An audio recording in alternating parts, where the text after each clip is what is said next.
Good morning, America. Good morning.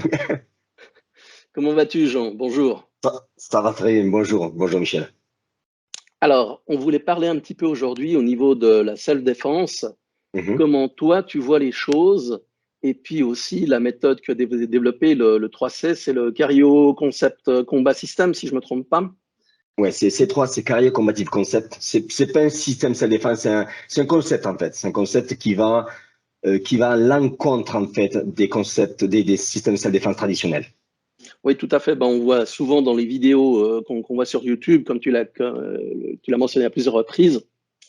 En fait, c'est tous des mouvements qui sont préparés, etc. Mais le combat réel dans la rue, c'est open bar. Tu fais du n'importe quoi.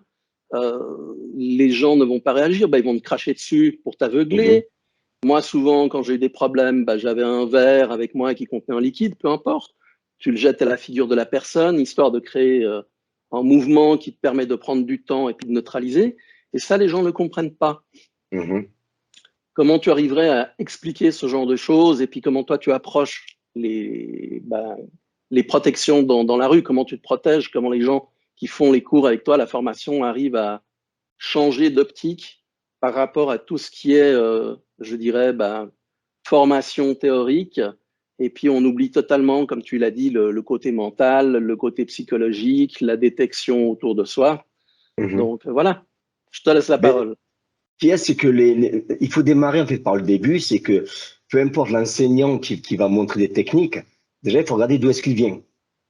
Pour moi, c'est quelque chose d'important. C'est-à-dire qu'on ne peut pas parler de la glace à la vanille si on n'en a pas goûté. Tout à fait. Donc, il y a beaucoup de gens qui parlent de choses, mais en fait, ils ne connaissent pas. Ils sont très beaux sur Internet. Ce qu'ils font, c'est très, très beau. C'est la chorégraphie, c'est magnifique. C'est pour ça qu'on va très souvent dans la nuit des arts martiaux, à Bercy. Mais il faut montrer quand même des preuves. Il faut montrer un minimum d'où on vient. Moi, je peux parler de sa défense. Je ne dis pas que c'est demandé. Je pense en anglais require. C'est pas nécessaire, mais c'est un gros avantage. Quand tu viens de la rue et que tu expliques le combat de rue, c'est beaucoup plus facile. Tu vois, parce que tu as été là. Donc, Tout à fait. moi, j'ai grandi, c'est pour ça qu'on en a parlé. Bon, mais tu vois, je peux pas trop dire, j'ai grandi dans les quartiers, ce que moi je le montre, tu vois. Tu peux voir, ça c'est Mhm. moi, et tu peux voir ce qui est marqué dans les murs, en fait. Ouais, C'est ouais. marqué en gros, donc CRS en noir fondouette. Ça, c'est une photo de moi quand j'étais petit, où c'est marqué donc policier enculé, tu vois. Ça, ce sont des gamins dans mon quartier. Donc là, j'avais 20 ans, j'enseignais déjà la boxe. Mhm. Donc, tu vois, j'ai pas mal de choses. Ça, c'est quand je squattais des appartements avec un copain à moi qui, Dieu merci, que Dieu le bénisse, pardon, est décédé.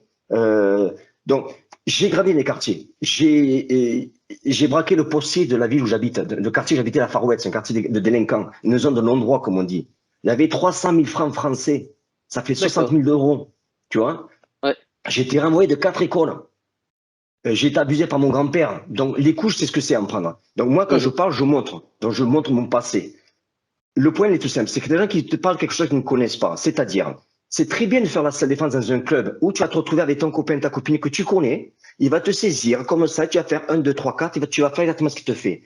Quand je fais des stages en France, moi, surtout avec des clubs en fait, qui me font venir et que je vais avoir 50 personnes en face de moi, je fais toujours la même chose. Je leur explique bien, voilà, vous connaissez, vous faites ce que vous faites à la défense, c'est très bien. Alors, je prends toujours une fille, j'y viens là, toi, et je la prends par les cheveux, et je la tire jamais en bas. Et elle tombe par terre, et elle tétanise, elle sait pas quoi faire. C'est ça la réalité. Ouais. On va pas te prévenir ce qu'on va faire, tu vas faire 1, 2, 3. Moi, je mets au défi quiconque de regarder toutes les vidéos de ces gourous. Ils disent tout le temps aux gars, voilà. Donc là, le mec va mettre un coup de poing. Tu mets un coup de poing. tu sais ce qu'il va faire. Et en plus, c'est ton élève, donc il est déjà plié. Donc, c'est pas réaliste. C'est pas réaliste. Il faut pousser les élèves à faire des sparring, à travailler dans le noir, dehors, changer de partenaire, ne jamais rester avec un partenaire. Parce que le point faible de beaucoup de clubs de défense, c'est que ce sont des copains qui se retrouvent ensemble. Ils s'entraînent toujours avec les mêmes personnes. Et donc, c'est terminé. C'est terminé. Donc, il est là le vrai problème. Et dans la rue, ce qu'il y a, c'est que dans la rue, ce n'est pas le meilleur qui gagne, ce n'est pas le plus beau, c'est celui qui est le plus vicieux. Ouais, le plus tordu. Le plus Voilà. tordu. Voilà. Et le problème qu'on a, c'est que c'est vrai que la loi est avec eux. Voilà. J'ai eu un copain qui s'est défendu. En Espagne, il y a eu des cas, une fille, tentative de viol, son copain la défend, et il abîme l'agresseur. Bah, c'est le copain qui a fini en tôle et qui a dû payer des dommages et intérêts Ouais. à l'agresseur. Ouais. Donc c'est dramatique. On en est à un stade où la police, de toute façon, ne va pas arriver dans les temps. Comme ils ne sont pas dans les temps, bah, c'est toi, soit tu es une victime au niveau des agresseurs, soit tu es une victime au niveau de la loi. Alors, quelque part, il faut choisir. Moi, je préfère être jugé, comme on dit, par 12 que porté par 6. Ouais. Et ça, les gens ne le réalisent pas. Et il y a toujours ce concept de ne vous défendez pas, ne faites rien. Et en définitive, une victime qui ne se défend pas, qui se plie, ça énerve encore plus l'agresseur. Parce qu'il n'y a plus aucun respect. La personne devient une chose. Et en tant que chose, bah, on va la détruire, puisqu'il n'y a aucune réaction. Et ça, les gens n'arrivent pas à le comprendre. Ouais. Et puis ce qui se passe aussi, c'est que, et encore une fois, moi, je ne pousse pas les gens à la violence, c'est ma philosophie, que je sois bien clair. Mais je dis que si quelqu'un vient te casser les couilles et que tu sais qu'il va partir, pourquoi pas partir en premier? Ouais. Tout simplement. Pourquoi pas partir en... Je parlais avec un copain à moi il y a un moment de ça. Il était portier, tu sais. Et il me disait, en fait, qu'une fois, il était en boîte de nuit, il y a un mec qui est arrivé, mon copain, il est petit de taille, mais c'est un frappeur. Le gars, il était plus grand que lui, en fait, s'approchait à sa tête, et il lui dit, c'est toi le portier? Il dit, écoute, je compte à 10. Tu dégages, sinon je te démonte. Le mot, c'est je t'encule. Alors, il me dit, mon copain me dit, il me regarde, il se baisse, et il commence à compter 1, 2, 3. Il me dit, t'es arrivé à 6, il a pris un coup de tête. Et je l'ai détruit. Il me dit, ce con, il s'est mis à compter en plus. Donc, c'est encore une fois, c'est pas le meilleur, c'est le plus vicieux. Ouais. Tu vois, bah, typiquement, et ces gens qui se cachent derrière, oui, mais la police, ils vont te dire, ben, fais-toi détruire alors. Fais-toi porter par 6. Fais-toi porter par 6. C'est ça. Le gars qui vient, qui te prend comme ça, déjà, bah, tu te laisses tomber, tu fais 80 kilos. En te laissant tomber, il va pas pouvoir tenir. Au moment où tu arrives, tu lui saisis the grind et tu tournes. Et c'est bon, le mec, il est par terre en train de hurler. Et ça, c'est pas ce qu'on t'apprend dans les clubs. On t'apprend des mouvements, des choses, des enchaînements. Ce qu'il faut apprendre, c'est vraiment des techniques qui te permettent de casser immédiatement le gars qui est en face. Ouais, et puis si tu es un frappeur, je vais te montrer comment je ramasse ces 3. Si tu es un frappeur, que tu as une bonne droite, le gars il te saisit. Et bien c'est tout simple. Tu lui craches à la gueule et tu mets une droite. Parce qu'il ne voit pas venir. À part s'il est malade mental qui ouvre la bouche pour prendre le crachat, je pense pas. Tu lui craches à la bouche, il va fermer les yeux et tu lui mets une droite. Ça va être clair. Est-ce que c'est propre? Non. Est-ce que ça vaut le coup? Oui. Oui. Ouais, c'est efficace. Tu vas à l'efficacité. Et c'est le problème. Une femme, je te prends un exemple con là, tu vois. Là, il va falloir que tu me poses des questions parce que sinon je vais y aller non-stop. Un mec qui va agresser une femme sexuellement, qui va lui dire, par exemple, je vais te violer. Je prends un exemple con. C'est ce que j'enseigne moi à mes élèves. La femme, elle doit pas faire sa défense, elle doit faire ce qu'on appelle de l'acting, des cours de acting. Si la femme, elle regarde le mec dans les yeux et qu'elle lui dit droit dans les yeux, écoute-moi petit PD, j'ai le sida, j'ai mon fils, il a un cancer, il va crever, vas-y viens, laisse-moi te donner le sida. Le gars, il va réfléchir à 2 fois. Est-ce qu'il va le faire? Je sais pas, mais les chances se diminuent de suite. Ça lui montre qu'elle n'a pas peur, qu'elle n'a rien à foutre. Le mec, il va dire, bon, je vais peut-être en prendre une autre. Ouais. C'est le concept d'être plus taré que le gars qui vient en face. Exactement. Donc, tu peux jouer aussi au débile qui ne comprend pas. Tout à fait. Ça marche. Ou alors, bah, au gars qui va plier au moment, et puis d'attendre le moment fatidique pour pouvoir te dégager et puis le neutraliser. Ouais, tu vois, juste avant que je parle là, parce que bon, j'ai beaucoup d'amis moi qui m'envoient des vidéos, je vais te montrer un truc qui est tout simple. Regarde, je sais pas si vous arrivez à le voir. Oui, oui, tout à fait. Tout. Boum, réglé. Ça a été clair. Le mec, il est cherché la bagarre, il tourne la tête, il a pris l'opportunité, il est rentré. C'est nickel. propre, égal. Est-ce que c'est noble? Non. Est-ce qu'il faut le faire? Oui. Oui. C'est-à-dire que dans toutes les vidéos qu'on voit sur Internet, moi, ce qui me choque, en fait, c'est qu'effectivement, c'est une chorégraphie, comme tu l'as dit, mais ça montre pas le terrain. J'avais une amie qui avait été molestée à Genève, et puis je lui ai dit, Mhm, écoute, va prendre des cours de self-défense, même mhm, si ça ne te servira pas vraiment dans la rue, ça va te mhm, permettre déjà de récupérer un peu d'assurance. Parce que mhm, l'assurance, elle a été brisée. mhm, Et en fait, là, les cours qu'ils apprenaient à Genève, c'était assez intéressant. On me disait, tu as un parapluie, ton parapluie te permet de mettre une distance, te permet de mhm, frapper, tu as un journal, tu le mhm, roules, ça te donne une distance aussi. Ils apprennent à garder la distance, à frapper et à devenir un hard target, en définitive. Quelque mhm, chose qui va résister. Alors que ce qu'on nous donne ici, c'est laissez-vous faire, soyez mou. Les gars qui viennent sont des lâches. Ils ne sont pas mhm, habitués à la résistance. mhm, Donc, vu qu'il n'y a pas de résistance, dès le départ, ils vont se comporter en terrain conquis. Et à partir du mhm, moment où il y a un peu de résistance, comme tu l'as dit, avec l'exemple de cette fille qui dit qu'elle a le sida, etc., ça tombe, parce que ça les mhm. déstabilise. Et s'ils sont déstabilisés, ils vont aller sur d'autres personnes. J'ai eu Tout à des fait. cas quand j'allais voyager en ex-URSS, je passais par des frontières, les douaniers essayent de t'arnaquer. Pas du côté Mhm, russe, mais dans d'autres pays, et ils te bloquent à la douane. J'ai pété les plombs, j'ai mis la voiture de travers, j'ai bloqué la douane durant 2 heures et demie. À la fin, ils m'ont foutu dehors, ils m'ont rendu les papiers, casse-toi. On a mhm, une colonne où on peut leur faire payer du pognon, on va pas s'emmerder avec un mec qui fait chier. mhm, Et ça revient exactement au même. Les voyous ont un comportement que les gens n'ont pas compris.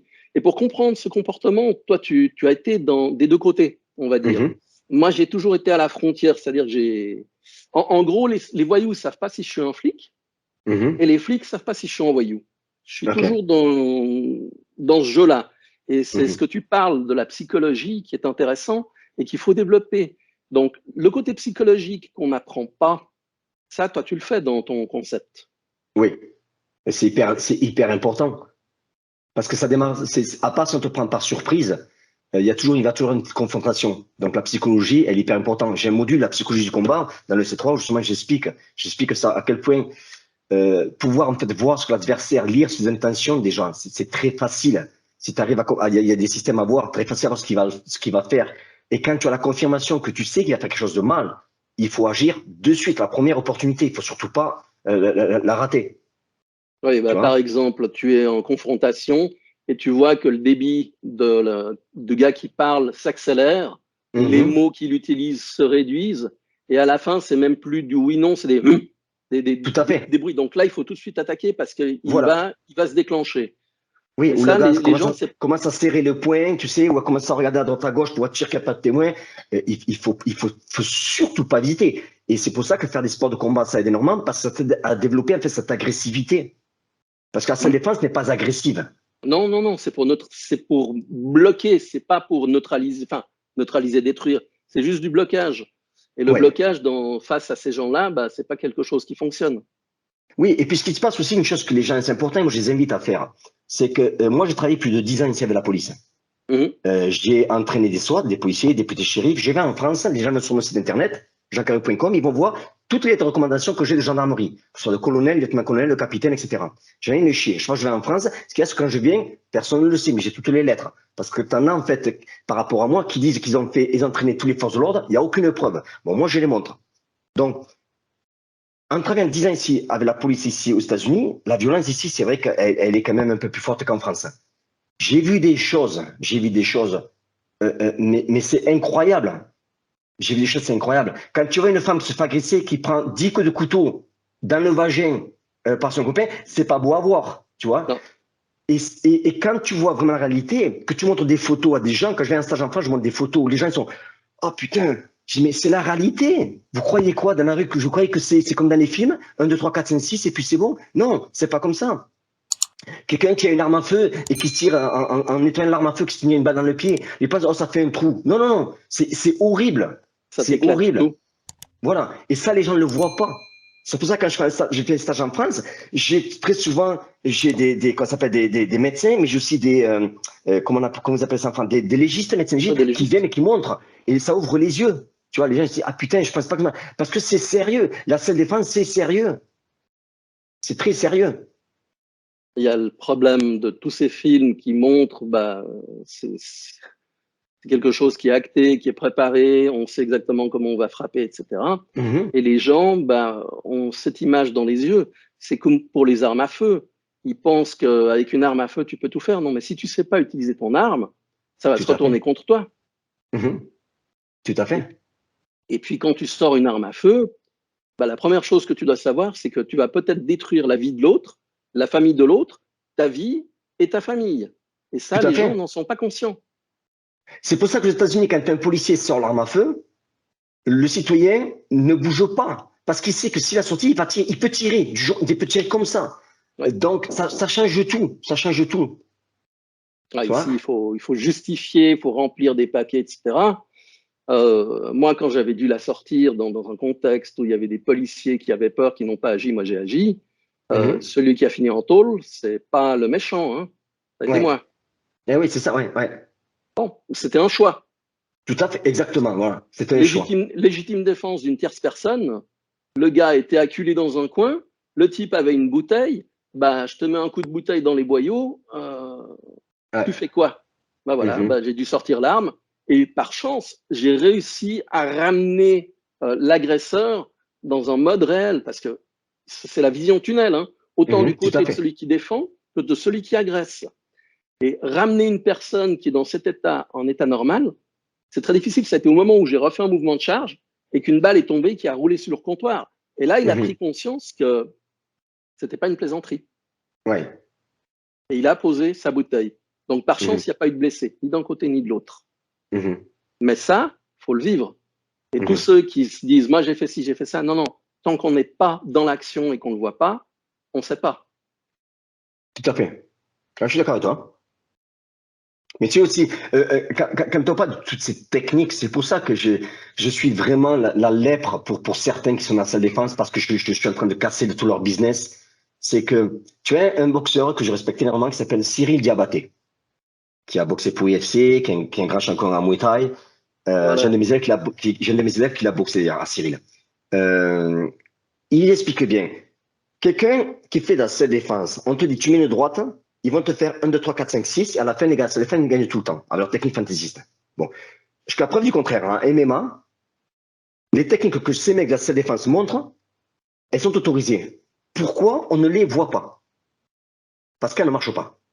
Quand je vois quelqu'un qui montre comment sortir d'un rear choke, c'est-à-dire d'un choke par derrière, qui explique comment s'en sortir, alors que tu vois un gars comme McGregor qui a été choqué par Khabib, qui n'a pas pu s'en sortir, alors eux, ils ont la science infuse, mais ils se foutent de la gueule du monde. Ouais. C'est ça. Et ça, moi, je ne le supporte pas. Parce qu'on joue avec la sécurité des gens.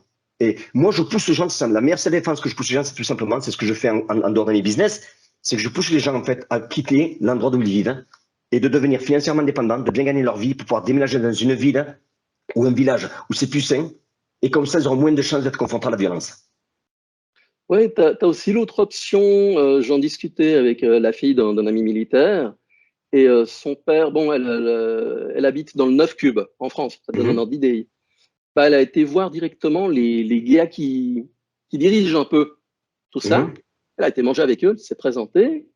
Et puis, elle a été intégrée. Elle n'a pas eu de Mhm. problème. Donc ça, c'est aussi une Ouais. option. En Espagne, quand je vais dans les coins pourris, je vais toujours dans les bistrots où il y a des anciens. Je m'assieds là-bas, je commence à discuter avec eux. Et ça se voit. Donc, une fois qu'on voit que tu as les contacts, etc., tu t'intègres. Mhm. C'est une option aussi que les gens Tout à ne fait. prennent pas en Ouais. compte. Ouais. Mais il Mais faut bon, qu'ils aient ton attitude à toi, quoi. C'est-à-dire que toi, tu as de l'expérience dans ta vie, etc. Tu peux te permettre de le faire, mais c'est vrai que le petit jeune qui a 25 ans, qui est étudiant, tu sais, qui connaît pas trop, etc. C'est vrai que ça va être différent. Toi, avec ton expérience et qui tu es, ça va passer plus facilement. Toi, parler avec des anciens, ça va passer plus facilement. Tu vois? il faut débuter à un moment donné. Il faut se Mhm. jeter à l'eau, hein. Et Mhm. s'il ne le fait pas, à 25 ans, c'est un bon âge pour commencer, pour avoir les Ah ben ouais, contacts. bien sûr. Et puis ce que tu dis, en fait, sur Radimé, c'est facile à faire. Oui, bien Donc, où sûr, est-ce qu'il est le ça ne coûte pas problème? C'est que grand-chose. c'est, voilà. Et le problème, c'est que ce qui est facile à faire, aussi facile à ne pas faire. Mhm. Ouais. Tu vois? T'en as, ils vont dire, ouais, mais ce qu'il a dit, c'est très simple. Ben fais-le alors. Pourquoi tu le fais pas? Ouais, mais les gens, on a tendance à se compliquer facilement la vie, les uns et les Mhm, autres. Bah, comme tu l'as dit dans toutes ces vidéos où c'est tout du joli, du beau, etc. Tu l'as dit, ils gagnent toujours. Non, on ne gagne pas mhm. toujours dans la vie. Tout à fait Et ça, ça. les gens, c'est-à-dire qu'il y a ce côté plaisant de voir, ah, bah, ça marche, Ouais. ça marche. Non, c'est prévu, mais dans la réalité. Et puis, c'est pas la même chose. Un gars dont c'est le métier, euh, il y a le côté commercial, on va dire, il y a le côté technique. Il maîtrise Mhm. parfaitement la technique, on est d'accord. Ouais. Donc, lui, il va se trouver dans une situation difficile. Il pourra agir, certainement. Ça, je Ouais. le crois volontiers. Mais ces élèves qui ont vu les vidéos et qui ont fait ça via la vidéo ne pourront rien faire. Tout à fait. C'est Tout ça à fait. le paradoxe. Ouais. Et pourtant, il y en a des chaînes qui. Moi, je fais ci, moi, je fais ça. Et quand je regarde, mais je suis effaré. Je suis effaré parce que les gars, face à un type de la rue, mais ils se font mais démonter. Ils le voient même pas venir. Mais bien sûr, c'est pour ça que ces gens-là, ces gourous-là, ils refusent le face-à-face. Tu sais, Cyril Diabaté l'a dit, il a invité un gourou à rentrer dans une cage, tout permis. Mais écoutez les coups s'il veut. Et il attend toujours la réponse. Mmh. Et ça n'arrivera pas. Ça n'arrivera pas, je le dis de suite, ça n'arrivera pas. Et je dis encore une fois, le combat de la violence, c'est trop sérieux. C'est trop sérieux. Moi, c'est ma philosophie. Je conseille aux gens à faire des sports de combat. Faites de la boxe, faites du Muay Thai, du MMA, du kick, du foot. Faites un sport où le gars en face de toi rentre et tu sais pas ce qu'il va faire. Faites des sparring. Il n'y a pas besoin de vous casser la gueule. Mais commencez doucement à faire des sparring, à rentrer, bloquer, bouger, etc. Pour commencer à développer cette attitude de quelqu'un en face de vous qui vous rentre. Parce que Mmh. le combat de rue n'est pas statique en plus, c'est ça. C'est que les gens, ce qu'il faudrait, c'est que tu me saisis, je vais faire 1, 2, 3, 4, mais quand tu fais tous ces coups de poing, le gars en face ne fait rien en fait. Mais où Non, est-ce alors qu'ils ont tu vu ça? Où bouges. c'est qu'ils ont vu ça? C'est ça. Où c'est qu'ils ont vu ça? Ils vivent dans un monde imaginaire. Ils vivent dans un monde imaginaire. C'est dangereux. C'est dangereux C'est parce qu'on ça. donne des fausses assurances aux autres. Et Exactement. tu parlais de travailler, de changer de travail pour pouvoir changer de lieu, etc. Mhm, C'est une bonne stratégie parce que ça requiert pas trop d'investissement, on va dire. Le temps que tu vas passer, par exemple, pour te former et être efficace, bah, il faut, à mon avis, il faut en tout cas une année, il y a 3 ans pour commencer à mhm, pouvoir faire des choses. Ensuite de ça, si tu es inscrit dans un club, et peu importe le niveau que tu as, hein, mais simplement le mhm, fait d'être inscrit dans un club et d'avoir une licence de sport de combat, tu mhm. auras beaucoup plus d'ennuis avec la justice que si tu n'es pas inscrit. Tout Tout ce à que j'ai appris on va dire, tous les coups que j'ai appris, c'était avec des copains qui étaient en Espagne et qui étaient quand même à un niveau bien élevé puisqu'ils faisaient de la compète au niveau européen. Mais j'ai jamais été inscrit dans rien parce que comme ça, mhm. moi, je, Ah, oui, c'est une bonne façon de voir. T'as pas de traces. voilà, Ouais, t'as pas de traces, ouais. c'est pas la Mais même chose. quand je parle de l'endroit, tu sais, par exemple, là où j'habite moi, j'habite en Californie, en fait, c'est la côte d'Azur de la Californie où j'habite. Ma voiture n'est jamais fermée, mon garage est ouvert, la porte n'est jamais fermée, on n'a jamais de problème. C'est vrai que moi, là où j'habite, j'appelle la police, en 2 minutes, ils sont là. C'est 2 minutes, 2 minutes. ça va très Ouais. vite. Et en moins de 5 minutes, tu vas avoir un hélicoptère là, c'est en fonction de l'appel que tu vas lancer. Si c'est pas, c'est ce qu'on appelle robbery, c'est quelqu'un qui rentre chez toi, tu fais un appel, non seulement 2 minutes, tu as les policiers qui sont là, mais tu auras l'hélicoptère qui va être là de suite. Donc ça va très vite. Mais encore une fois, cette sécurité-là, ben, je l'ai achetée parce que par rapport à ce que je gagne, tu vois. Bien Et sûr. c'est vrai qu'en France, il y a beaucoup de violence. Je sais pas en Suisse comment ça se passe, mais je suis convaincu que tu as des endroits en France où ils ne voient pas la violence du tout, tu vois, parce qu'ils sont justement dans un endroit où les gens n'y vont pas, quoi. Ils vont pas leur casser les couilles parce que, bon, la police, c'est simple. Voilà, les plus belles villes de France, en fait, ils ont tous des groupes de policiers municipaux énormes. Parce que le Oui, maire paye beaucoup, tu vois. Donc, ils achètent leur sécurité, tout simplement. C'est dur à dire, mais c'est ça, ils achètent leur sécurité. Donc, moi, je pousse les gens, en fait, c'est ça, c'est à essayer de faire ce qu'ils peuvent pour changer de classe sociale, pour augmenter leur vie, quoi, financièrement, de façon à pouvoir bouger, quoi. C'est ce que je pousse les gens à faire, moi. c'est une très bonne stratégie puisqu'en définitive, c'est de l'évitement. Le but, une bataille que tu gagnes, c'est une bataille que tu n'engages pas. Très bien, tout à Et fait. ça Ouais. les gens ne le voient pas. Si tu peux éviter la bagarre, peu importe, tu donnes la raison à la personne, ah, je suis désolé, voilà. Ou alors tu changes de position et le gars voit déjà que tu es prêt à attaquer. Tous des petits détails qui vont faire que, ah bah tiens, celui-là, on va laisser. On va Ouais. s'occuper d'autres personnes. En Espagne, on a beaucoup de problèmes avec ce qu'on appelle les Machu Picchu, donc les Sud-Américains, parce que c'est des bagarres avec des machettes. C'est autre chose. Ouais. On a eu le cas où j'étais du côté de petite ville côtière, où la police se faisait agresser par des gens, par des vendeurs, avec des chaises. Ouais. Ils se faisaient taper dessus. Et Ouais. pourtant, ils étaient tout un groupe. Moi, j'étais avec un autre parce qu'à cette époque-là, j'aidais la protection civile, donc j'étais aussi en uniforme. On a été à 2, ils étaient 7, ils nous ont vus arriver. Les gars ont balancé les chaises, ils se sont cassés. Ouais. C'est ce que tu dégages. Quand Ouais. tu vois le flic qui est en train de courir derrière la voiture et l'autre avec la chaise dessus pour lui taper dessus, Ouais. c'est ridicule. Ouais. Ils se font pas respecter. Mhm.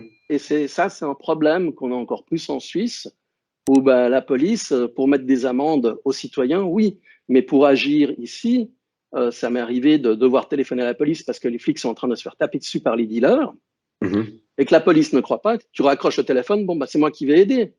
Et quand Ouais. tu descends, tu arranges le problème, et après, c'est le policier qui a été blessé qui te téléphone pour te remercier. C'est Ouais. normal, ça? Non. Mhm. Mais ça, c'est la situation en Europe, c'est la situation à Genève, c'est la Mhm. Suisse, Mais tu sais, malheureusement. en France, ils disent quelque chose que j'apprécie, que je suis d'accord à 100%. Ils disent qu'en France, que le gouvernement, il est fort avec les faibles avec les forts. Oui, c'est ça. C'est tout à fait ça. C'est tout à fait ça. C'est exactement ça. Il y avait un point que je voulais aborder avec toi, c'était Mhm. le champion de Muay Thai, Youssop, qui avait été Mhm. blessé dans un des magasins. J'ai regardé plusieurs fois la vidéo Mhm. et par rapport à ce que moi j'ai perçu, c'est qu'il n'était pas en alerte. Il ne l'a pas vu venir. Je ne sais pas ce que Alors, toi tu as détecté. alors, c'est très bien que tu abordes ce sujet. Ça me fait vraiment plaisir que tu abordes ce sujet. Je vais t'expliquer pourquoi. Parce que sur YouTube, par rapport à cette agression-là, il y a plein de vidéos qui disaient, vous avez vu, un champion de Muay Thai se fait détruire. Ça prouve bien que dans la rue, c'est pas efficace. Ouais, mais Youssef, c'est un ancien. Hmm. Il a la soixantaine. Ouais. Donc, on peut pas lui reprocher. S'il avait été, à l'époque, il était plein pot, ça aurait été notre histoire. Donc, Mhm. dire que les sports de combat ne sont pas efficaces dans la rue, la preuve, Youssef, non, non, non, Ça non. tient pas C'est debout. un ancien. C'est un ancien. Voilà, c'est Thomas. Donc, il faut remettre les choses en perspective. Tu vois ce que je veux dire? Et c'est ça qui m'a fait vachement mal au cœur. Ce qui est arrivé, c'est dramatique. Mais quand tu vois la vidéo, il ne pouvait rien faire. C'est arrivé rapidement. Ouais. C'est un agent de sécurité, tu vois. Et puis, il a l'habitude de ce qu'il fait, mais bon, c'est un ancien aussi, tu vois, c'est ça. Si moi je dis, si ce gars-là avait rencontré Youssef à l'époque, il était au top, ça aurait été notre histoire. Mhm. Voilà. Mais après, ce qui s'est passé, c'est vrai qu'il n'y avait rien à faire. Il n'y avait rien à faire parce qu'encore une fois, on a affaire à un ancien, tu vois. Et puis, bon, quand on est ancien, en fait, ben, on a la sécurité, c'est vrai qu'on a tendance, nous, on a la sécurité, c'est des anciens, c'est vrai qu'ils font leur métier, et puis, ils font du mieux qu'ils peuvent, mais ils s'attendent pas à quelque chose comme ça, tu vois. Et puis, ce qu'il y a, c'est que l'agressivité, les gens agressifs en France, la violence, elle a évolué, Oui, oui, oui, tu oui. vois. Elle a évolué. C'est-à-dire que moi, à l'époque, ça se passait pas. Quand tu parlais tout à l'heure de l'Espagne, que les gens, ils avaient marché, etc., c'est très bien parce que moi, en 1987, j'étais au premier RIMA, au régiment d'infanterie de marine, Mhm. à Angoulême. Et au premier RIMA, en fait, j'ai passé 6 mois à Mayotte, D'accord. avec le DLEM. Le DLEM, c'est Division des gens étrangers de Mayotte, pendant 6 mois. Et mais quand on faisait des patrouilles militaires, on sortait donc dans l'île de Mayotte, on allait à Dzaoudzi, qui était la capitale, et c'est vrai que les Mahorais, eux, ils ont des coupes-coupes. Alors que quand tu vas des coupes-coupes, je peux t'assurer que ton pharma se tient très près de toi. Ah, Parce que ça tu rigole m'étonnes. plus. Ça rigole plus. Et tout ce qu'on t'apprend, en fait, t'aperçois qu'en fait, ben, ça va être surtout à ton caractère qui tu es, tu vois, comment tu vas réagir. Donc, ça, c'est autre chose. Mais par rapport à revenir à Usopp, je peux rien dire parce qu'en fait, ce qui est arrivé, c'est malheureux et il n'aurait pas pu l'éviter. Le gars Ça était a été très déterminé. vite. Ça a été Il très, était très vite. déterminé. Il a surpris. Voilà. Ah, on peut tous se faire surprendre, hein. Ça, Tout c'est à fait. évident. Tout à fait. C'est évident. Et encore plus des personnes on va dire des civils, quelque Mhm. part, ils sont pas conscients de tout ce qu'il y a dans la rue. Quand tu leur Tout dis, à oui, mais fait. pourquoi tu te mets de ce côté? Ah, mais parce que j'ai m'attends. Là, tu es à côté de la rue, une moto qui arrive, il t'arrache le sac. Tu peux rien Mhm. faire. Tandis que si tu te mets 1 mètre à l'intérieur, ils vont pas pouvoir le faire aussi facilement. Mhm. Ah ouais, mais c'est que toi, tu es parano. Non, je suis pas parano, je suis conscient de certaines choses parce que je les ai vécues, parce que je les ai vues. Il y a des images d'un de mes amis qui m'a envoyé ça. C'est un instructeur des BOP en Argentine Mhm. et il m'a envoyé des vidéos où tu vois des femmes qui se promènent avec le sac, une moto qui arrive, qui arrache le sac, il n'arrive pas à arracher. La femme est carrément tirée, projetée au sol. Elle tape la tête contre un bord en béton, Mhm. tuée. Ouais. Ah, mais ça m'étonne pas, ouais. Ah, de toute façon, il n'y a plus de respect maintenant. Il n'y a plus de respect, ça n'existe plus. On a perdu. C'était à l'époque, tu avais un problème, tu montais les pieds, on se foutait sur la gueule. Ça n'existe plus, ça. Ça n'existe Non, plus. tu apprends à aller boire un verre. Voilà. Et maintenant, c'est crapuleux. Tu vois, Dieu merci aux États-Unis, on y en arrive, mais on n'est pas au niveau de la France, au niveau des crimes crapuleux. Aux États-Unis, on va te tirer dessus en tabac de suite, ça va être comme ça. Ou on va te poignarder, etc. Mais c'est vrai que moi, depuis que j'habite ici, j'ai jamais vu une vidéo, entendu quelqu'un dire ils ont agressé une vieille, ils l'ont frappé, ils l'ont démonté par terre pour lui prendre son sac. Je l'ai jamais entendu ici. Tu vois, j'ai vu des choses graves, mais ça, j'ai pas. Donc, le truc crapuleux, tu l'as pas ici. À part certains, mais moi, je l'ai jamais vu. Enfin, vu de comme ça, j'ai vu des vidéos, Oui, mais j'ai jamais vu un vrai, qui est en drogue, qui est en PCP, etc., qui a une force surhumaine et qui perd les plombs. Mais sinon, tu n'as pas ce crime crapuleux. Alors qu'en Europe, je sais que vous avez, en France, c'est sûr, ce crime crapuleux, il est là. Et donc, moi, je pars du principe, c'est que le gars qui est une crapule, pour gagner, il faut être encore plus crapuleux que lui. C'est-à-dire que la meilleure défense contre la violence, c'est de la créer à partir du moment où tu sais que ça va rentrer. tout à fait. Là, on a un problème qui est en train de se développer à Genève, c'est-à-dire qu'il y a énormément de gens qui sont sous produits stupéfiants, on va dire. Mhm. Est-ce que tu aurais un conseil à donner si tu te retrouves face à une agression de type avec une personne qui prend des stupéfiants? Qu'est-ce que tu peux faire? Mais ça va dépendre de ce qu'elle prend comme stupéfiant. Mais si par exemple elle prend, comme on dit, du PCP, ça te donne une force énorme. Mais là, si tu sais pas vraiment te battre, c'est même pas la peine. Mais ce que je conseillerais à la personne, c'est que c'est tout simple. Un adversaire dangereux, s'il y a trois choses. Tu vois, et j'espère que les gourous de la défense vont les reprendre. Parce que tout d'un coup, on va les apprendre ça. S'il te voit, s'il est debout et s'il respire. Mhm. Si un de ces trois facteurs est là, il est dangereux. Donc tout strike, toute frappe doit être fait sur un de ces trois. Vision, respirer ou bouger, la mobilité. Donc le gars il peut être sous drogue, mais si par exemple le gars est très près de toi, par exemple, que tu lui enfonces par exemple, le doigt dans l'œil, mais lui enfoncer, c'est-à-dire tu ne mets pas le doigt dans l'œil, Non, tu non, lui tu enfonces, lui broies. Ouais, ouais. drogue ou pas drogue, c'est terminé. Tu vas avoir plein de temps. Une drogue ou pas drogue, tu mets une bonne frappe au niveau de la gorge, ça va affecter. Un bon low kick, ça va affecter. Bon, les jambes, ça va être. S'il prend du PCP, il va l'encaisser, il va quand même revenir. Hein. Mais la frappe, la gorge, l'œil, c'est terminé. Donc, c'est ce que je conseillerais moi. Là. Si tu vois vraiment que le gars, il vient vers toi, ce qui va te détruire. Donc, tu n'as plus le choix. Mais essayer de te battre, d'enchaîner les coups, etc., ça n'a pas marché parce que la drogue, le PCP, elle va le rendre surhumain. Quoi. D'accord. OK. Bah, parfait, Jean, je te remercie pour le temps que tu m'as consacré. Avec un grand C'était plaisir. vraiment très, très chouette. Et puis, bah, j'espère qu'on aura l'occasion de refaire des discussions. Avec Voilà. plaisir.